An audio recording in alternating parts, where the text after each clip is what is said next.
mis pensamientos y ponerle un fin a tu recuerdo para poder borrarte de mi mente y ser por completo nuestra historia.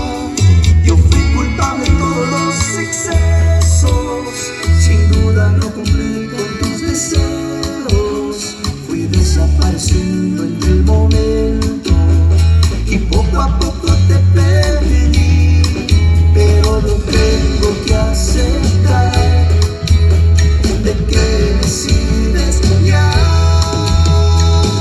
¿De qué me sirves ya? Haces que vete de aquí.